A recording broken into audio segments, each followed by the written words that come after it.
Hello, good morning. Today we are discussing the section 9.3 of the textbook Introduction to Mechanics by Klepner and Co. So the section is General Properties of Central Force Motion. And we know the expression for central force is F is equal to F of R into R cap. These things we have discussed in the previous talk on central forces. And as this force is a function of distance from some fixed point, and also it is directed towards or away from a fixed point, the torque produced by this force, torque is equal to R cross F. That is equal to R cross F of R into R cap will be equal to 0 because R and R cap are in the same direction. When torque is 0, we have torque is a vector quantity, TL by dt also will be equal to 0 because torque can be expressed in terms of angular momentum. So if dl by dt is 0, that simply means that angular momentum is a constant. So we know angular momentum is a vector quantity. So one important one that I shall write here, L is a constant. Another thing about central force that we have studied in our first semester is that all central forces are conservative forces. If the forces are conservative forces, the total mechanical energy will be a constant. That means E is equal to kinetic energy plus potential energy. Plus potential energy will be a constant. So total energy will be a constant. Total mechanical energy will be a constant. These things we know about the central forces. Now, so let us discuss about this particular property of the central force, that is angular momentum will be a constant. So the last class we discussed about a two-particle system, and the two-particle system, if the angular momentum is constant, what it means? So we know the angular momentum L is equal to R cross.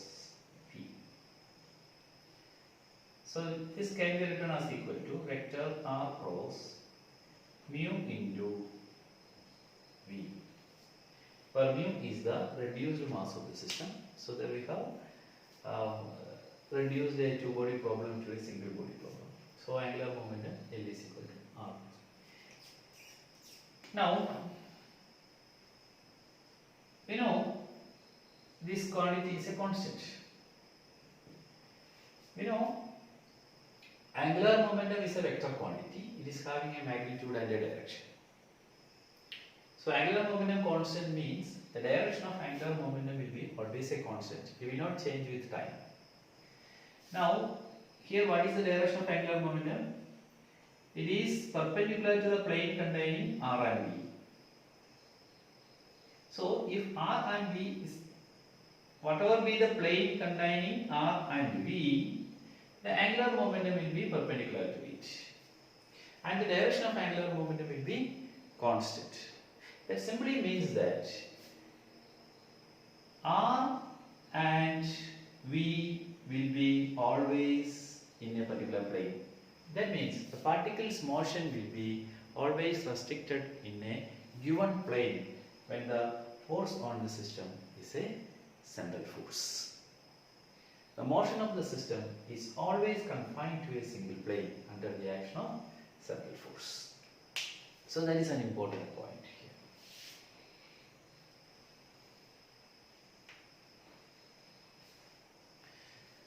So when the motion is restricted to a plane, we can represent that motion using plane polar coordinates. So that I have given a video on plane polar coordinates. And there we found that the expression for velocity in plane polar coordinates is this is like this. V is equal to r dot into r cap plus r theta dot into theta cap. Now let us see what is the magnitude of this angular momentum. We know angular momentum L is equal to r cross mu into v, velocity.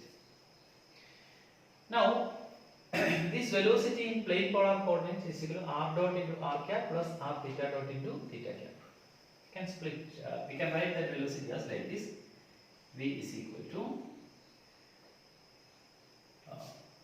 Vr into r cap plus v theta into theta cap. So Vr stands for r dot and v theta stands for r into theta dot. So that means this is the radial component of Vr into r cap. This is r cap.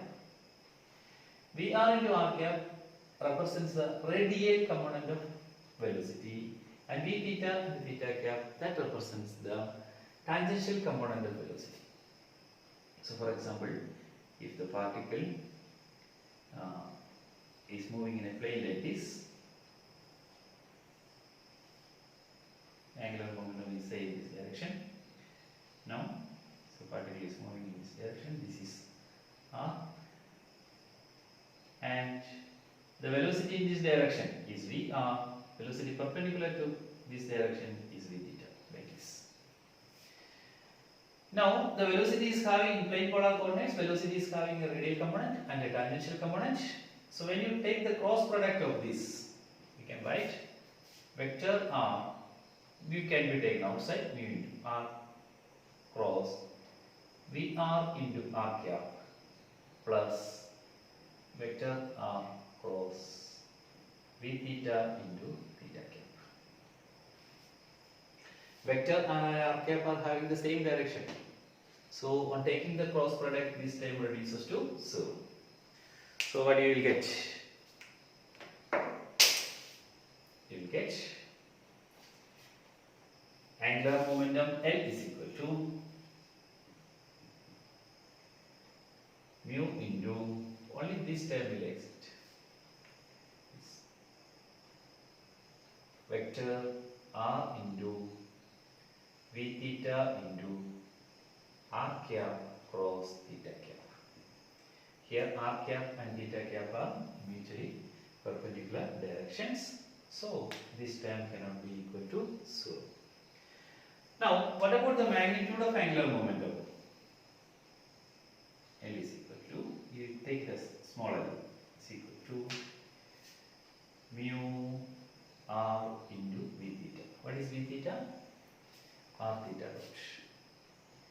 So this becomes mu r square theta dot. So you get the magnitude of angular momentum L is equal to mu r square theta dot. So the expression, this is the expression for velocity in plane polar coordinates. So we got the expression for angular velocity. Magnitude of angular velocity.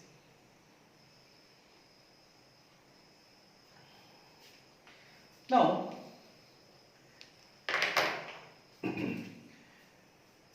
we know the total mechanical energy of the system will be a constant, as the central force is a conservative force. So we can write the total mechanical energy of the system as E is equal to kinetic energy plus potential energy. So the kinetic energy is equal to half mu into v squared plus potential energy, you can write U of r.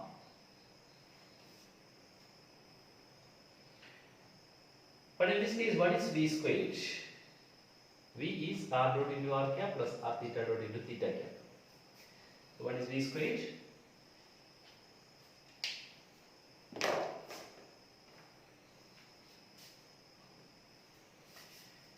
V squared is equal to vector v dot vector v is equal to this quantity r dot into r cap plus r theta dot into theta cap dot the same quantity. We will get r cap dot r cap will be 1, theta cap dot theta cap will be 1, but r cap dot theta cap will be 0, and okay. So what will and theta cap dot theta cap will be 0.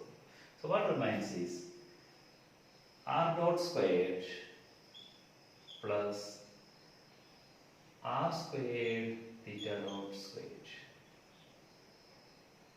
R squared plus r dot squared plus r squared theta dot squared. That will be v squared. It's not clear. So we can write the energy E equal to half of mu into, instead of v squared we can write r dot squared plus r squared theta dot squared plus u of r.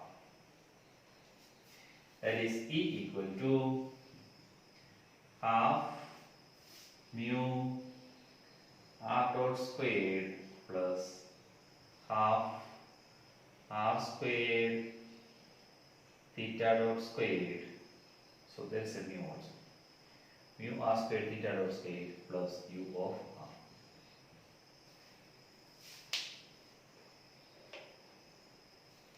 Okay.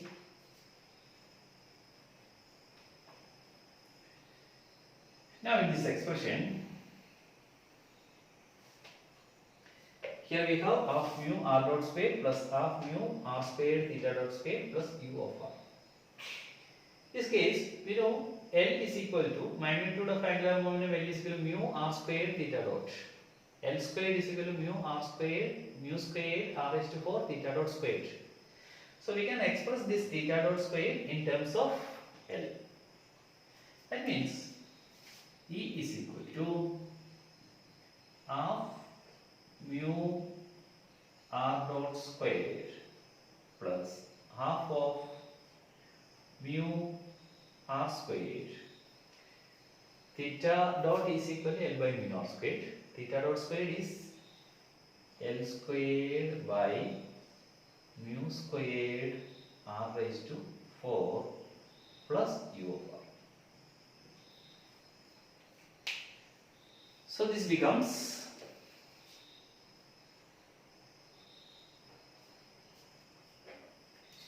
E equal to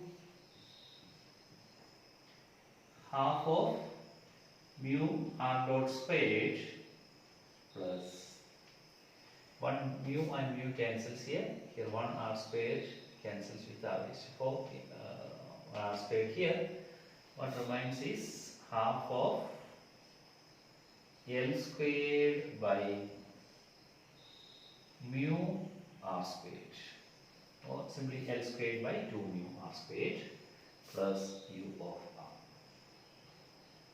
So actually this is another expression for energy. So what is the first expression for energy? That is energy E is obtained as half mu into v squared plus u of r. So this is first expression.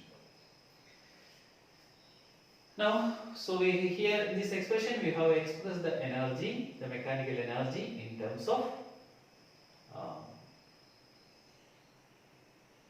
angular momentum. Now we can combine these two terms and we can write it as E equal to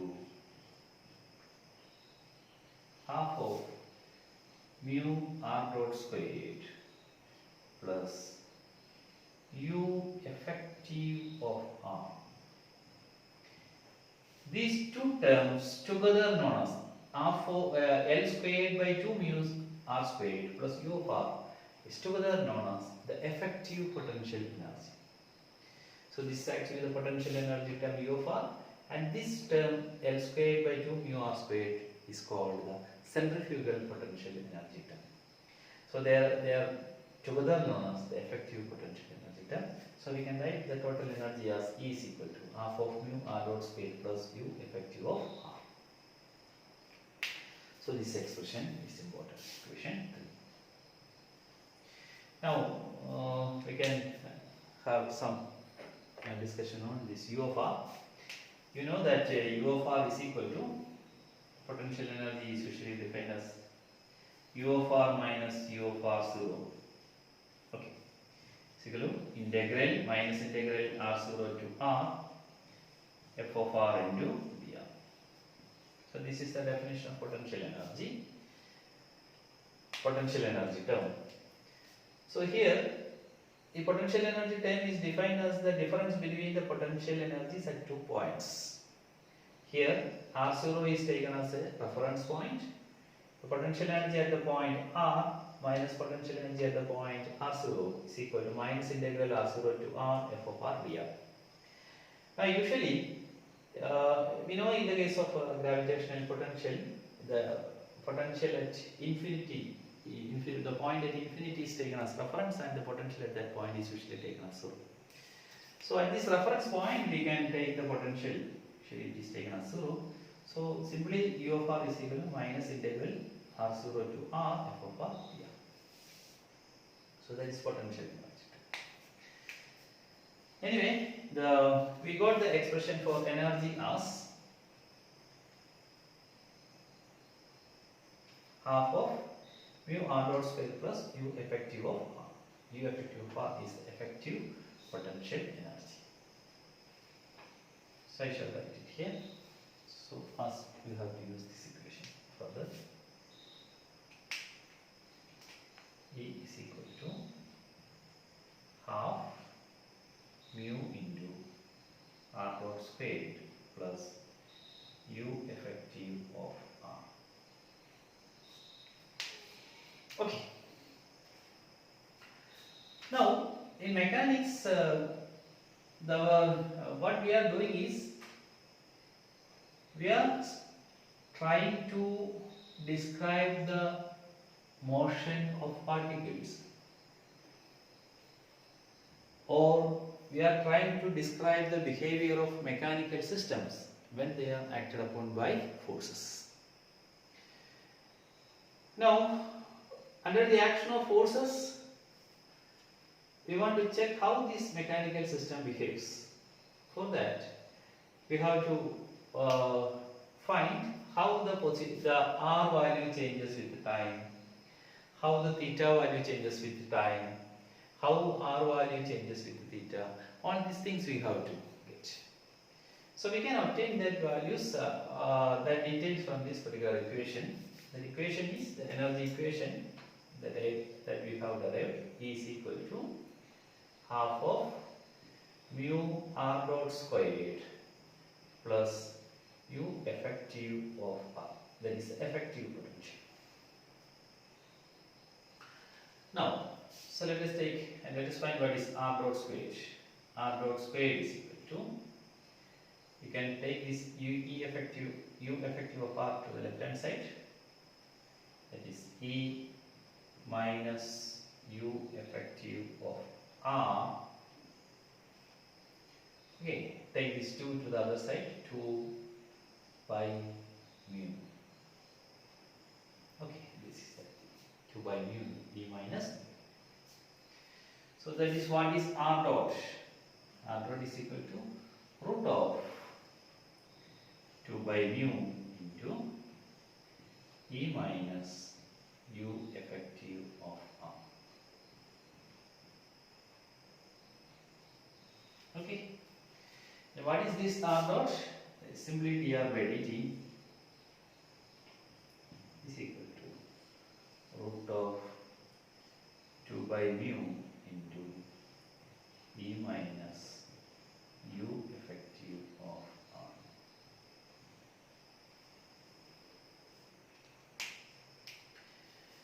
Now we can write this equation.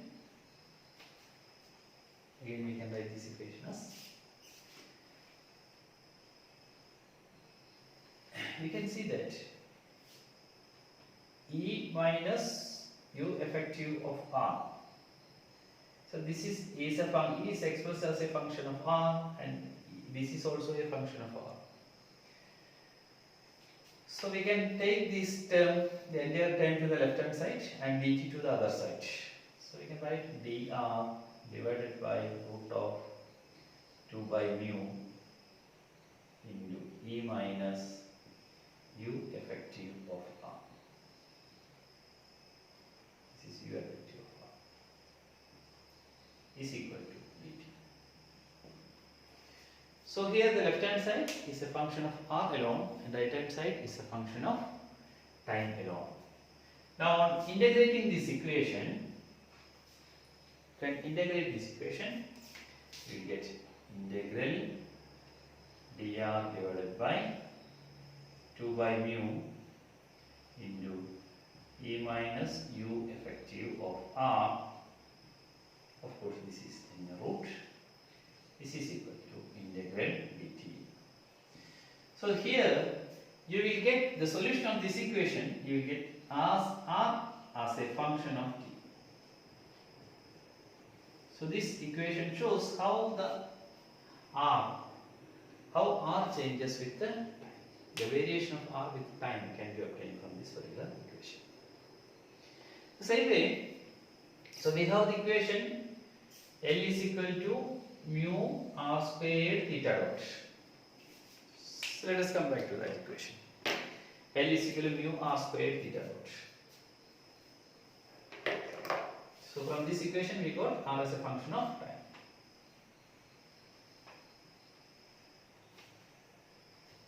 From that equation we can write theta dot is equal to L by mu r squared. Okay. Here we get d theta by dt. Theta dot is equal to d theta by dt is equal to L by mu r squared.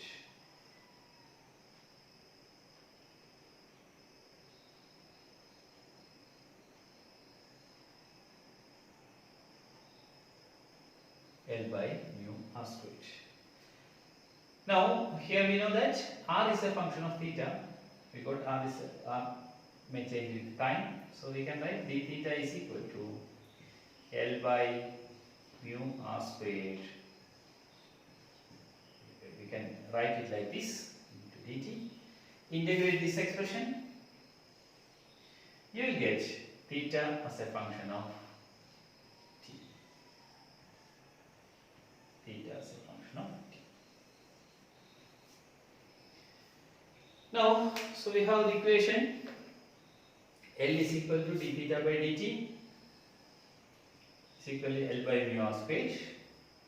So earlier we have the equation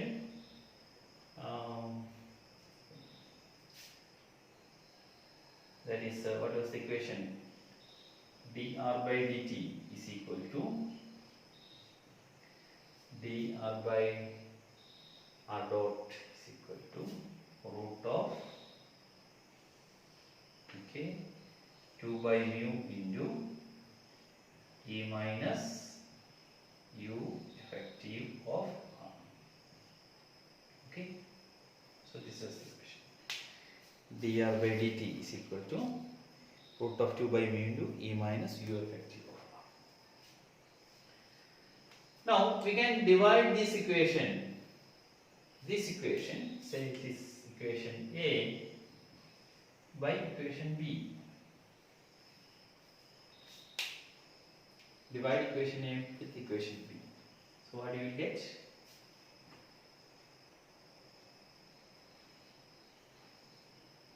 d theta by dt divided by dr by dt. So left hand side will be d theta by dr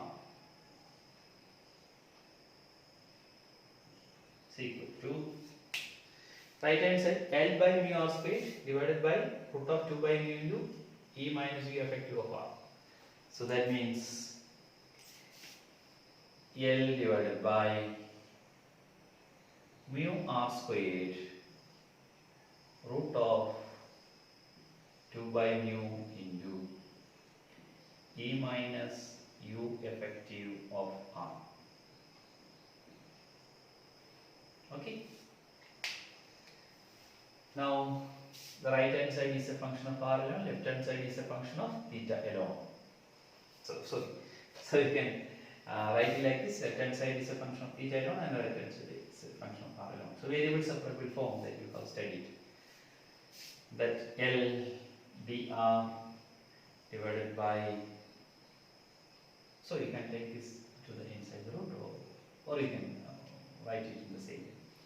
Mu r squared root of 2 by mu into E minus u effective of r. So this equation will give theta as a function of r. Theta of r. So how theta changes with the r? So earlier we found how r changes with the time, how theta changes with the time, or these equations we have obtained from this, starting from this particular equation, and this will give a complete description of that particular system in solving this equation. So that means by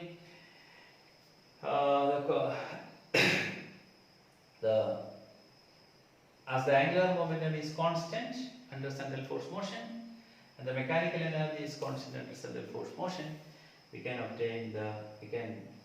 describe that motion under the action of central forces using these two equations, and we can study how the theta value changes with the position, and how the r value changes with time, and how theta value changes with time, like this. Okay, so this much we have discussed in section 9.3. So more things can be discussed in the next lecture.